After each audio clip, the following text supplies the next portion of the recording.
How's it going, everyone? Want to take you guys through some major PlayStation Plus updates for the month of February and the month of March. The new games are rolling out, which I'll cover at the end of this video, but more notably, the games that are leaving the service in the month of March are pretty big, so definitely, hopefully, they'll have a good rollout in the month of March for PS Plus Extra, so they'll, once again, up the quality of the library, because there are some major titles leaving. We'll talk that, and we'll talk the games that have just hit the service as a part of February's monthly update. Now, before we get into this video, I just want to ask you guys, please like this video and do leave a comment with your thoughts. It really does help out the channel a lot, and it is much appreciated.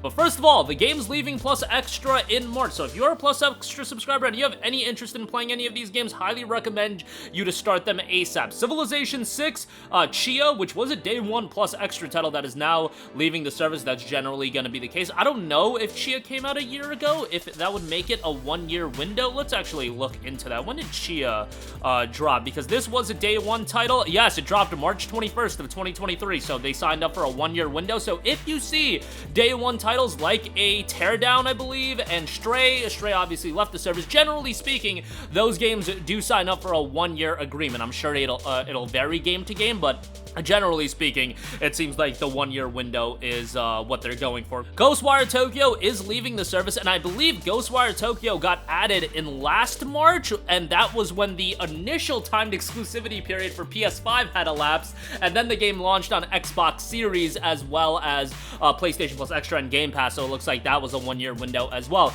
Neo: The World Ends With You, which is an awesome JRPG. Now, you have until March 19th. If you jump into Neo: The World Ends With You now, you can complete the game by March 19th, but it will be a daunting undertaking, and let's be real, if you're into Japanese RPGs, what game are you looking forward to that's coming up? Final Fantasy VII Rebirth, and I don't know if you want to juggle Neo: The World Ends With You at the same time, but if you're not checking out FF7 right away for whatever reason, Neo: The World Ends With You is a great game. You don't need to play the first World Ends With You. Would it help? Absolutely, but you can play Neo. There is a World Ends With You anime, which I didn't think was great, but I mean, you can check that out if you do want a little bit of a background on the story. Fantastic soundtrack. Just listen to tracks like Breaking Free, and yeah, Neo: The World Ends With You just has a killer soundtrack. Strongly recommended from that. And Haven is going to be leaving the service as well. That's a fun co-op title. That's a game that's meant for you and your significant other, but yeah, I really enjoyed that game, and it's pretty simple. Like, that's why I think they designed it the way they did. It's very much driven on storytelling, good presentation aspects, and things of that nature,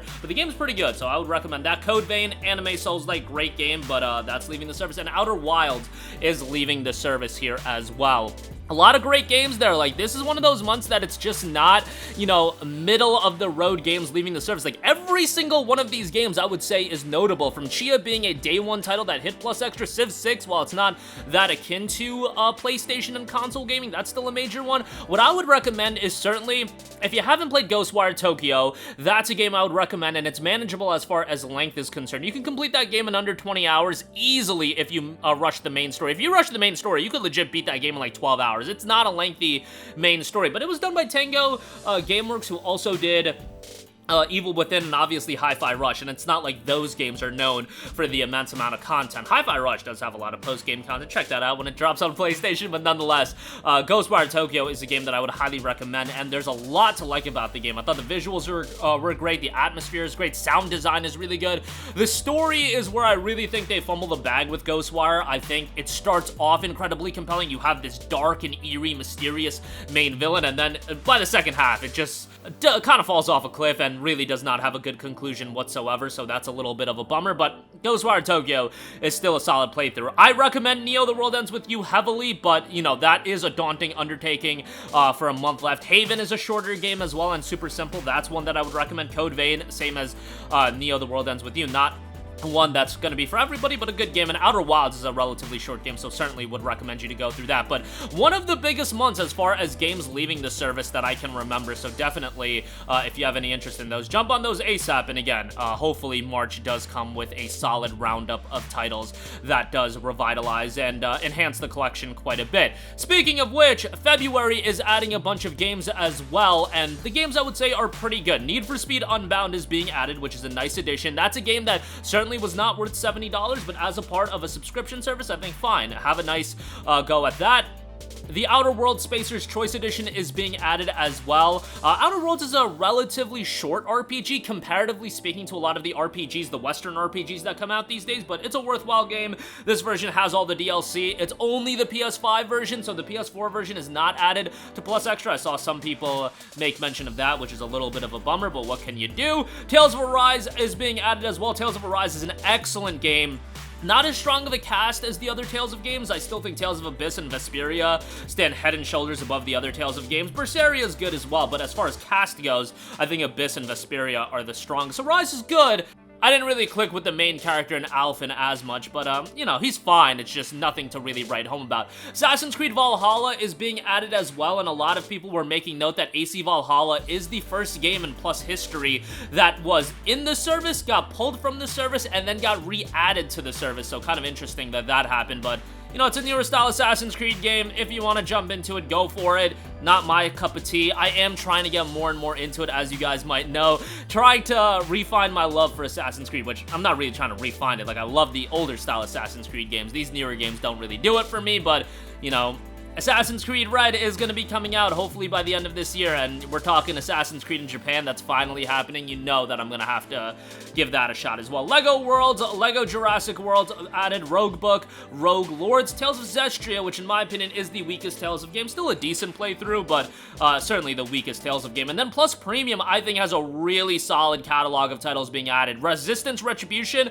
yes, I know some people are going to be like, oh, this is the weakest Resistance game. Well, first of all, Resistance 1 to 3, good luck playing those. I don't know if Sony's going to remaster those games, and, you know, backwards compatibility is not a thing. So Retribution is literally the only one you're going to be able to play, but I really liked it. I played it when it came out on the PlayStation Portable and had a really good time with it. And remember, back in the day, PSP shooters were really hard to pull off because you only had one analog stick, and I still remember really enjoying the game. So nice to see Retribution get added to PSP. You do have things like rendering, rewind, quick save, and custom video filters added as well. Game is relatively short from my recollection, but nice to see that added. I remember grinding on that game from multiplayer standpoint as well, so I had a great time with that. Tales of Symphonia is added as well. This is the Tales of game that everybody seemingly really loves. I didn't like it as much as everyone else. The issue with this game, playing it now, is that it does show its age. It's an early GameCube title. I want to say like 03, 04.